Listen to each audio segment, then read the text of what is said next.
G'day cocktail lovers. One of the things I'm a little bit obsessed about in cocktail world is milk clarified cocktails. And if you don't know what milk clarified cocktails, milk clarification is, hoo boy, do I have some videos for you. I'll even link to a playlist at the end of this video. In general terms, it's where you use the qualities of milk reacting with an acidic liquid to clarify the cocktail. What happens? You make your cocktail, it needs an acidic element, citrus juice is the most commonly used, you add it to milk, the milk curdles, which sounds bad, and you let it sit for a while till you get some real separation, and then it looks really bad. But then you pour it through a filter, like something as simple as a paper coffee filter, you'll get this incredible clear drink. And it looks really good, and it tastes fantastic. It doesn't just change the appearance, it changes the taste of the drink. It softens all the harsh edges. There's a scientific thing about the casein proteins in the milk trapping things. You can go look up Wikipedia if you really want the science. I think maybe you just want the drink.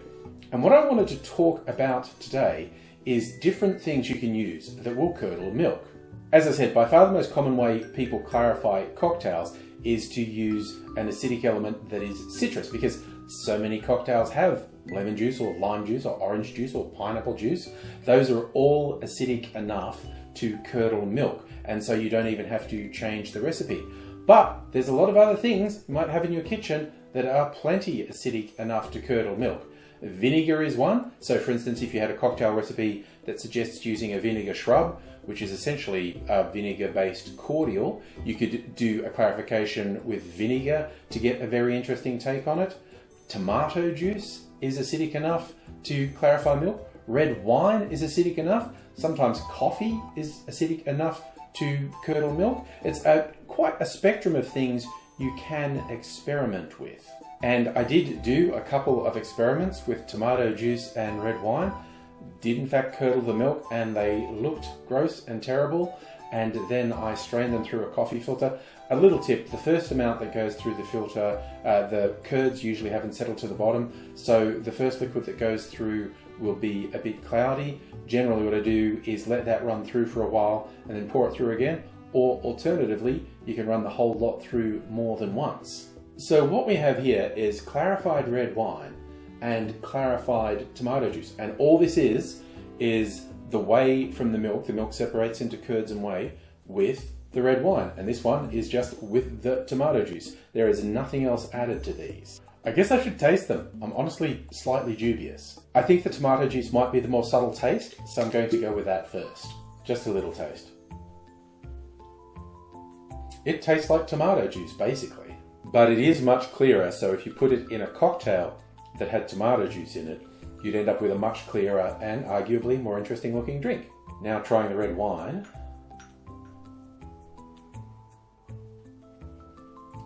I'm not a red wine drinker.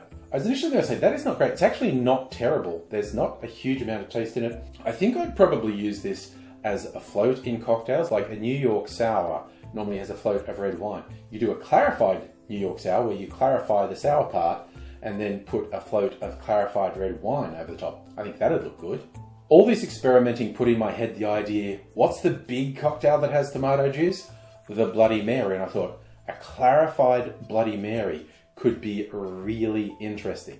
So that's what I'm going to try to do. A bunch of tomato juice. Now, Bloody Mary is normally made with vodka. Anyone who knows me knows my opinion of vodka. We're not using that because at the best of times, vodka brings nothing flavor-wise to a cocktail, particularly cocktail with so many flavors. And also, clarification softens the edges of flavors. So I'm going to use some white rum in place of vodka. And I've seen some recipes that say to use sherry in them, which I think was a good idea, just a little sherry. I'm going to use this instead. This is a bitter wine. It's kind of a cousin. It's in the same ballpark as fortified wines and vermouths, but it's bitter by Maideneye. It's called Nocturne, a Vin Amer bitter wine. Quite strong flavors. I've used this in clarified drinks before, and the harshness of the bitterness gets softened in the process and you get some really nice herbal flavors come through. So I think that'll be a good element. And then I've just raided the kitchen cupboard for things people usually chuck in a Bloody Mary. Gonna grind some black pepper in. Gonna do a few dashes of smoked paprika, my favorite kitchen spice. I'll be throwing in a few dashes of Worcestershire sauce as well, because that's usually in a Bloody Mary. Incidentally, because this is vinegar based, this alone would curdle milk. So that is another potential experiment. And I'm just going to put a tiny bit of this chili in there. I got this in a whiskey lovers sample pack. This is sweet chili whiskey jam. And it's very chilly, so there'll just be a small amount in there. So to make a Bloody Mary, we're going like this. In a glass, I'm putting 3 ounces of white rum, 1 ounce of the Vin Amer, 4 ounces of tomato juice. Then I'm adding about 4 dashes of Worcestershire sauce, half an ounce of lime juice, half an ounce of sugar syrup, a few kitchen spices. I'm grinding some black pepper in there, adding some onion powder, adding some smoked paprika. A final touch, I'm just putting a tiny amount, maybe 1/4 to 1/2 a bar spoon of chili, and I'm using that spoon to stir everything, just to get it a little integrated. Then I'm adding that to 3 ounces of milk, give it a bit of stir, and you can see that starts to curdle almost straight away. We then pour that through a coffee filter. As I said, the first amount that we'll go through will be a bit cloudy, so I'll let it run for a while, and then I'll put that first amount back through for a second time. And after the filtering is complete, we get this clear and very interestingly coloured, a sort of reddish brown amber colour, and I'm going to pour that into a tall glass over some clear ice, because we really want to show out the clarity of this clarified cocktail. Now the moment of truth. What does it taste like? That's really interesting. Like, I almost never make savoury cocktails, but that's what this is. It's not heavily flavoured with any of the elements.